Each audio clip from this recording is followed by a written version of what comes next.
Halo kawan Kaliber, halo Mas Indra Karismiaji. Kita berjumpa kembali dengan kupas dan analisa berita Kaliber.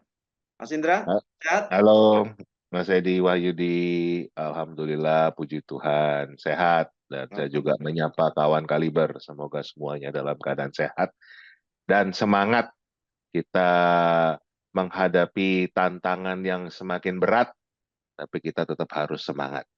Iya. Eh, Kemarin-kemarin kita banyak bicara atau banyak mengupas berita-berita tentang Pak Anies Baswedan, Mas. Nah, sekarang ini ada berita kali ini dari PSI dengan ketua umumnya eh, Kaisang, Kaisang Pangarep yang juga putra Pak Jokowi. Ya, apa tuh beritanya? Ini Kaisang sebut ayahnya akan bantu kampanye pilkada. Terus kata Jokowi, itu urusan PSI. Itu judulnya gitu, Mas. Saya bacakan Oke. beritanya. Dari kompas.com, Mas. Presiden Joko Widodo memberikan respon saat ditanya perihal pernyataan putra bungsunya yang merupakan Ketua Umum Partai Solidaritas Indonesia atau PSI, Kaisang Pangarep, mengenai kampanye pemilihan kepala daerah Pilkada 2024. Kaisang menyebutkan Jokowi akan turun gunung membantu kampanye para kader PSI yang maju pada pilkada. Namun Jokowi menegaskan masalah kampanye dalam pilkada merupakan urusan PSI sebagai parpol. Oh, itu urusannya PSI lah, ujar Jokowi usai meninjau panen jagung di Kelurahan Brangbiji, Kabupaten Sumbawa, Nusa Tenggara Barat. Saat ditanya lebih lanjut soal pesan untuk PSI akan mengutamakan daerah mana saja di pilkada, Kepala Negara meminta wartawan bertanya ke Kaisang secara langsung. Tanya ke Ketua PSI, hehehe. Dalam penutupan pembekalan anggota legislatif terpilih PSI di Hotel Arya Duta Menteng Jumat kemarin, Kaisang sempat menyampaikan pesan Jokowi terkait pendaftaran bakal calon kepala daerah untuk Pilkada 2024.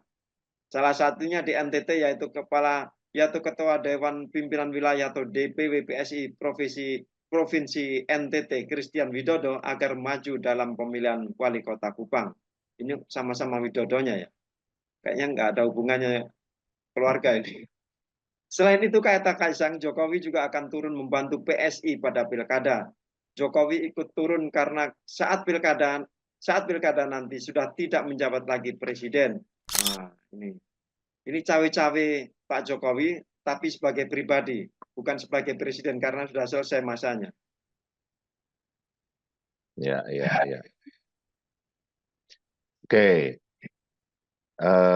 Kalau kita menganalisa sesuatu, itu kan nggak bisa apa yang terjadi sekarang, apa yang dikatakan hari ini. Tapi Ya, kan kita lihat rekam jejaknya.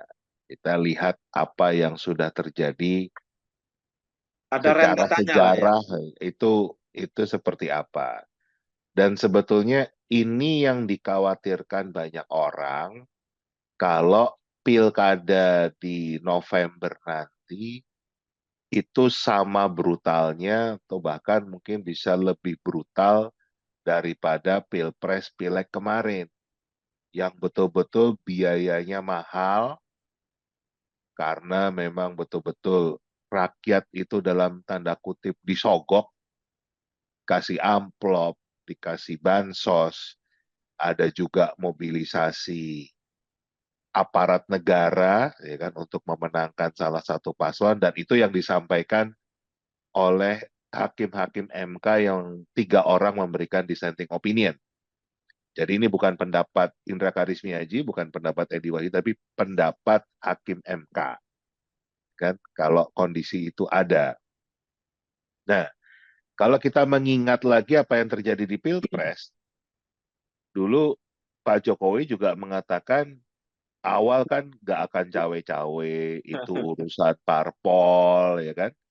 Itu kan Kan sama. sennya kanan, Mas. Kan beloknya kiri nanti. Nah, ya itu. Itulah yang kita sudah mungkin cukup mengenal presiden kita, nggak mau kalah sama emak-emak yang kalau ngasih sen kanan beloknya kiri atau sen kiri beloknya kanan kan. Nah, ini kalau saya menangkap ya, sepertinya memang satu, Kaisang akan maju pilkada. Dan sepertinya majunya ini akan maju pilkada Jakarta. Ya.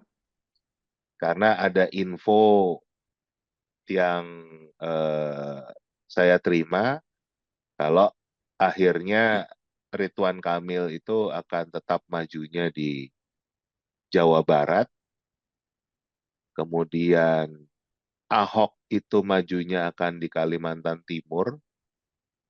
Jadi kalau diskusi kita beberapa hari yang lalu dan juga info-info yang muncul, bahkan kemarin saya ada kegiatan ulang tahun Akademi Bela Negara miliknya Partai Nasdem, saya hadir, di situ ada Pak Surya Paloh, ada Pak Anies Baswedan juga hadir di sana.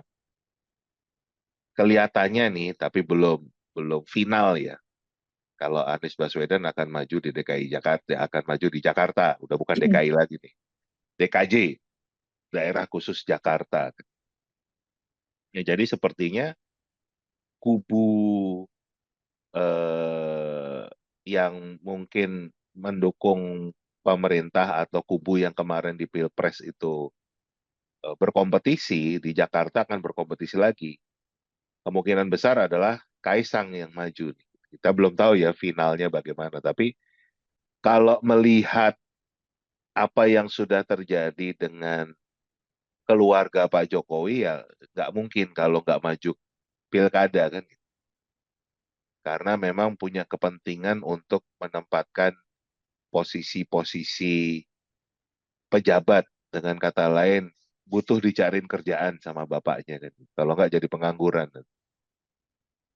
Nah, itu yang sepertinya terjadi dan yang kita rakyat itu juga harus harus terus mengawasi agar tidak ada abuse of power, tidak terulang lagi misalnya penggelontoran bansos, apa mobilisasi aparat untuk memenangkan eh, salah satu kontestan. Jadi betul-betul kita ingin pemilu yang luber jurdil, langsung umum, bebas rahasia, jujur dan adil. Dan kita selalu menyampaikan, kalau pemilunya, pilkadanya itu jujur adil, siapapun pemenangnya itu akan diterima dengan legowo dan setiap kebijakannya itu akan dipercaya oleh rakyat, ada legitimasinya.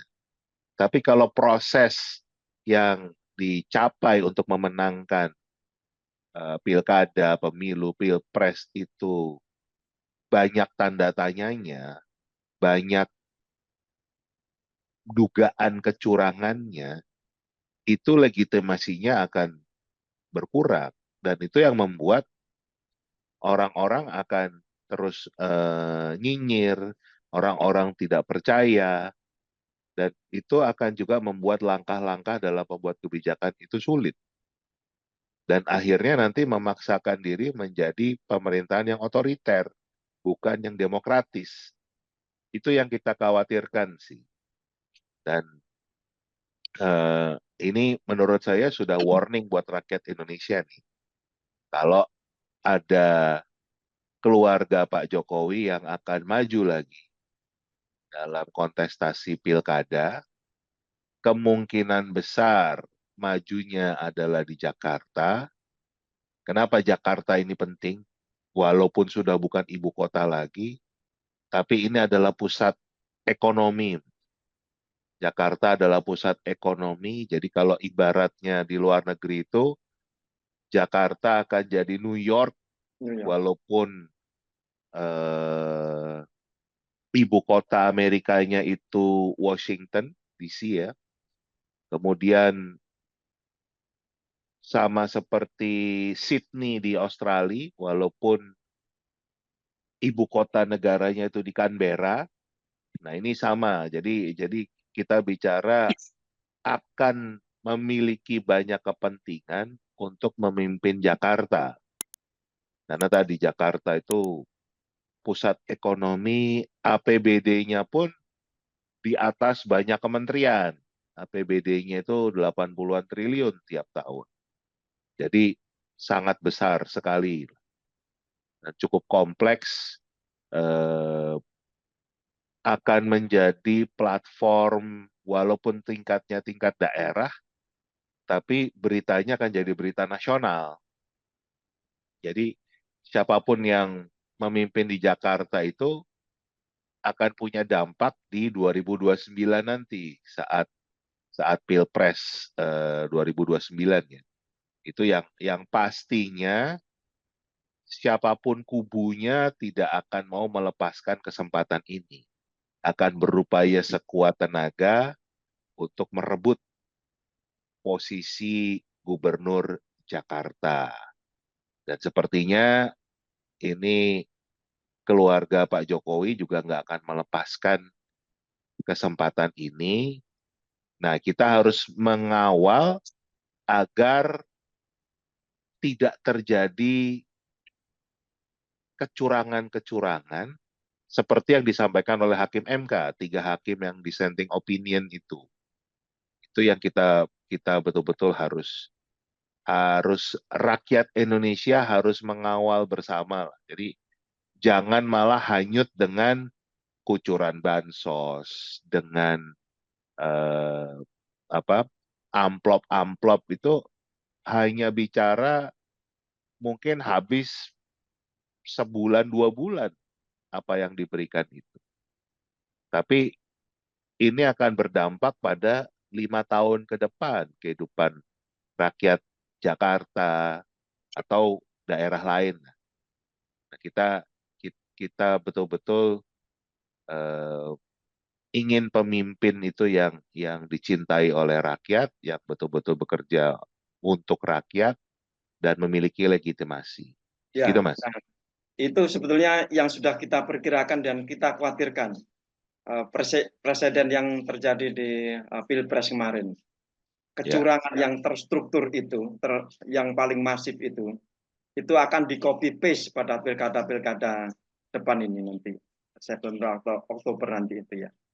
Dan sebetulnya juga kembali kalau kita melihat proses putra dan menantunya Pak Jokowi, misalnya Mas Gibran dalam proses eh, Pilkada Solo waktu itu, Mas Bobi Nasution di Pilkada Wali Kota Medan, itu kan juga betul-betul langkahnya itu nggak punya lawan kan. Bahkan sebetulnya banyak orang menganggap misalnya lawannya Mas Gibran itu ya sebetulnya sama dengan kota kosong karena seorang penjahit yang nggak punya latar belakang politik, nggak punya masa, tapi kok berani menantang putra presiden. Jadi kan ya seakan-akan ini kayak drama Korea aja gitu, kayak film aja nih kan. Nah itu kan sebetulnya yang kita kita tidak tidak inginkan ya. Artinya bukan kita meremehkan kemampuan mereka, gitu. Tapi caranya dong, caranya itu kita ingin ada proses pematangan, ada meritokrasi, betul-betul kita ingin dipimpin oleh orang yang memang memiliki kompetensi yang betul-betul baik dan itu terbukti dengan rekam jejaknya, bukan karena koneksinya, bukan karena keluarganya.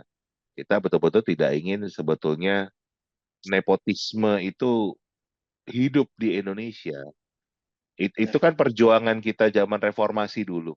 Ya, Kita nah, kita bahkan Pak Harto itu mentok-mentok itu cuman bikin anaknya jadi menteri sosial, ya kan? Itu yang sudah 32 tahun berkuasa loh. Anaknya pun hanya hanya mentok di menteri sosial. Tapi ini yang berkuasa baru 9 tahun bisa menempatkan putranya jadi wakil presiden, menantunya jadi eh, wali kota, ini bahkan mau maju Pilgub Sumut juga kan? ya, Gitu. Itu yang nah, yang ya, kita Pak Jokowi itu harus kan bersama. sudah semakin pede Mas dengan kemenangan di Pilpres kemarin itu. Karena securang apapun itu nanti kalau diajukan ke MK, MK-nya kan masih orang-orang ini. Nah, keputusannya itu juga akan copy Hmm. paste dari yang kemarin Pilpres itu. Belum lagi partai-partai pendukung pemerintah yang sekarang ini, itu nanti bisa juga bersikap sama untuk mendukung siapa yang calon yang akan diajukan oleh Pak Jokowi. Ini yang presiden buruk buat negara ini. Itu nanti akan terulang terus, apalagi Gibran ada di posisi wakil presiden sekarang ini. Nanti kalau suatu saat dia jadi pemimpin negara ini akan mengcopy paste juga cara-cara yang digunakan oleh bapaknya. Ini Ya, sungguh dampak dampak yang paling buruk itu kan bagaimana anak-anak didik kita, generasi penerus bangsa itu melihat bagaimana cara-cara meniti karir, cara-cara membangun karir. Saya sebagai orang pendidikan dan dimanapun di seluruh dunia, selalu ilmunya adalah kamu harus bekerja keras, kamu harus maksimal. Kalau apa pepatah Jawa itu adalah sing nandur sing panen. Jadi ya orang yang nanam, yang betul-betul merawat tanamannya itu yang nanti akan panen. Nah, ini kan berubah semua itu.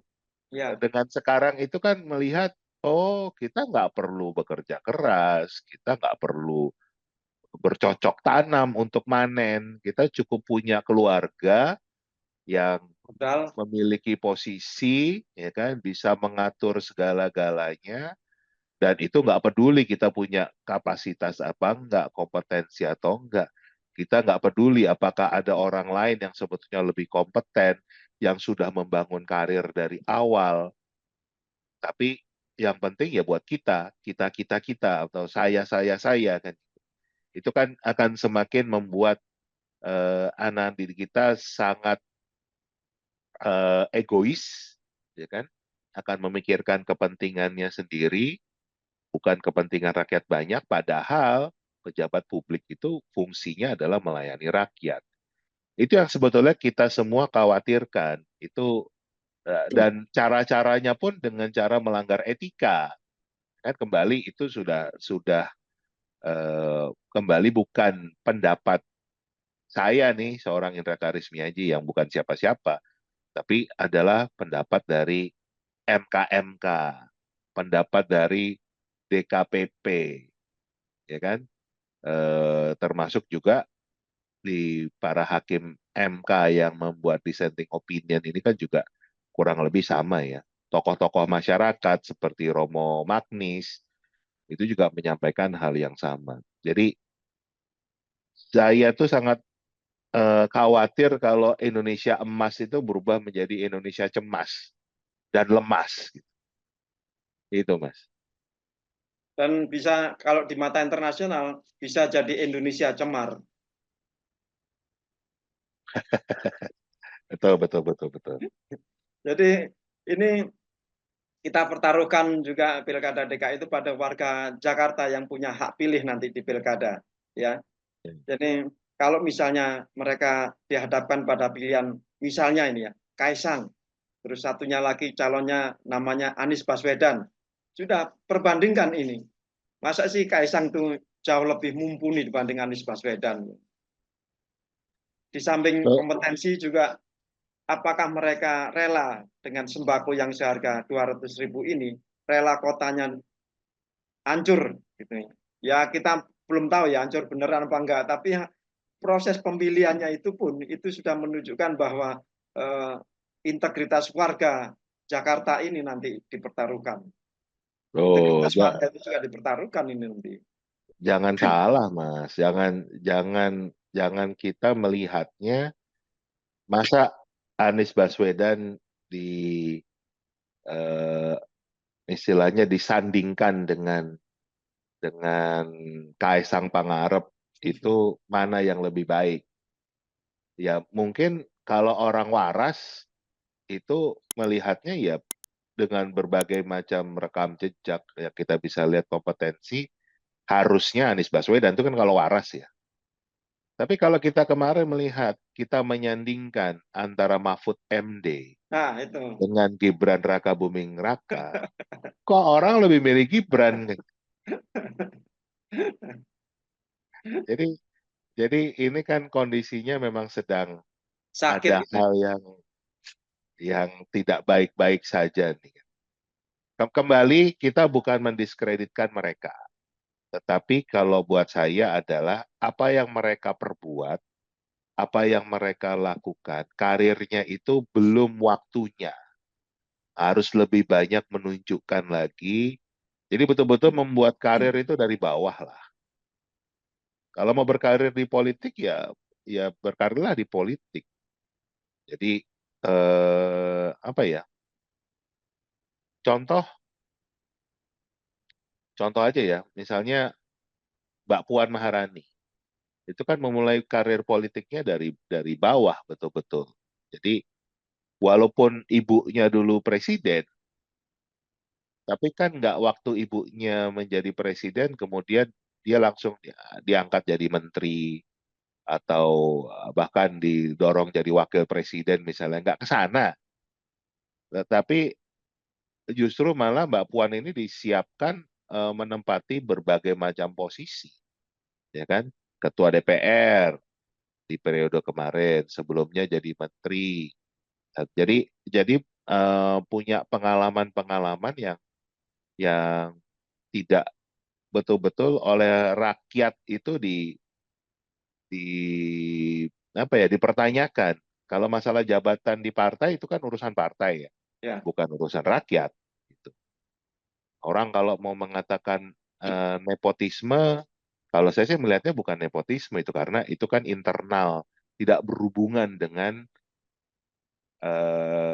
rakyat luas ya, dan itu tidak dipilih oleh walaupun orang suka mencibir ya itu nggak demokratis kayak ini, tapi itu kan budaya masing-masing partai, masing-masing organisasi. Tapi itu contoh lah bagaimana kalau mau berkarir di politik ya betul-betul berkarirlah dari bawah, jangan tiba-tiba apa 2 hari jadi masuk parpol langsung jadi ketua umum misalnya. Itu prestasi Itu luar biasa itu, Mas. itu di seluruh dunia hanya terjadi di sini kan. Di mana-mana semua harus pengalaman dulu karena pengalaman itu nggak bisa dibeli, pengalaman itu nggak bisa eh, didapatkan secara instan. Namanya juga pengalaman. Itu betul-betul merasakan jatuh bangun itu yang membuat kita menjadi lebih kuat, menjadi lebih tahu dan kita tahu seberapa kemampuan kita dengan proses seperti itu. Ya. Jadi kalau bahasa orang pendidikan itu intan itu adalah batu arang atau batu bara yang paling kuat menahan tekanan. Jadinya intan. Kalau nggak kuat ya cuma jadi arang aja. Dan ini nanti kalau Pilkada Jakarta benar-benar menghadapkan antara Kaisang dengan nama-nama lain yang sudah lebih kompeten, itu siap-siap MK akan mengambil keputusan. Bisa jadi mereka copy paste lagi yang putusan Pilpres kemarin. Dan itu jangan dibuang ya. Hakim-hakim MK itu tinggal ganti nama aja nanti. Baik, Mas Indra. Terima kasih atas kupasan dan analisa berita hari ini. Mudah-mudahan ini membuka mata batin kita, mata politik kita supaya lebih melek, lebih berpikir kritis dalam menghadapi langkah-langkah politik orang-orang yang ya yang ingin menguasai negeri ini secara tidak etis gitu ya. Baik, terima kasih Mas Indra. Terima Terima kasih kawan-kawan. kasih. Sampai jumpa. Sampai jumpa.